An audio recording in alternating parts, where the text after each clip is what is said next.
ക്കാൻ പറഞ്ഞു. അപ്പോൾ ഞാൻ തിരിച്ചു വിളിച്ചു. അപ്പോൾ പറഞ്ഞു പിന്നെ നിങ്ങളുടെ മെയിലിൻ്റെ റിപ്ലൈ കിട്ടി, നിങ്ങളെ കൺഫേം ചെയ്തിട്ടുണ്ട്. അപ്പോൾ ആർട്ടിസ്റ്റ് കാർഡ് നമുക്ക് ഇന്ന് തന്നെ എടുക്കാം, ഒരു 20 മിനിറ്റ്സേ എടുക്കുള്ളൂ അതിന്. അപ്പോൾ പൈസ റെഡി അല്ലേ എന്ന് ചോദിച്ചു. ഞാൻ പൈസയുടെ കാര്യം കൂടി പറഞ്ഞപ്പോൾ എനിക്ക് കൺഫേംഡ് ആയി ഇത് ഫ്രോഡാണെന്നുള്ളത്.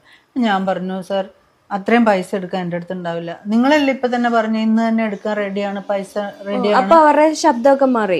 കുറച്ചും കൂടി ഒന്ന് ഇതായിട്ട് എത്രയോ പേര് ക്യൂ നിൽക്കുന്നുണ്ട് ഈ ഒരു റോളിന് വേണ്ടിയിട്ട്. സിനിമയുടെ ഷൂട്ടിംഗ് സെറ്റ് പോലും ശരിക്കും സിനിമ എന്തെന്ന് പോലും അറിയാത്ത ചില ചെറ്റകളായിരിക്കും ഇങ്ങനെ പറഞ്ഞ് ബഡ്ജറ്റ് സിനിമയിൽ അഭിനയിക്കാൻ റോളുണ്ട് തരാമെന്നൊക്കെ പറഞ്ഞ് ഫോൺ വിളിക്കുന്നത്.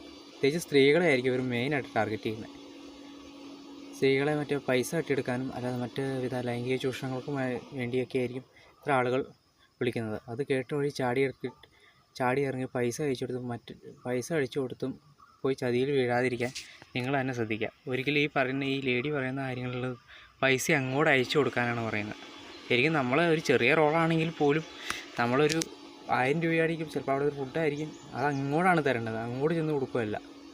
എന്തെങ്കിലും വിളി വരുമ്പോൾ അങ്ങനെ ചാടിക്കയറി ഈ ചേച്ചിയോട് ബുദ്ധിപൂർവ്വം കാര്യം നീക്കി.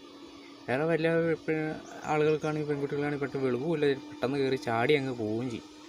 നിരവധി സംഭവങ്ങളുണ്ടായിട്ടുണ്ട്, തട്ടിപ്പ് ഉണ്ടായിട്ടുണ്ട്, പല രീതികൾക്കുള്ള ചൂഷണങ്ങൾക്കും വിധേയമായിട്ടുണ്ട്. അപ്പോൾ തീർച്ചയായിട്ടും നിങ്ങൾ തന്നെ സൂക്ഷിക്കുക, എത്ര വ്യാജന്മാരെ കരുതിയിരിക്കുക. തീർച്ചയായിട്ടും എന്തെങ്കിലും ഒന്ന് വിളിയൊന്ന് ശരിക്കും അന്വേഷിച്ചിട്ട് മാത്രമേ ഇറങ്ങി പോകാൻ പോകും.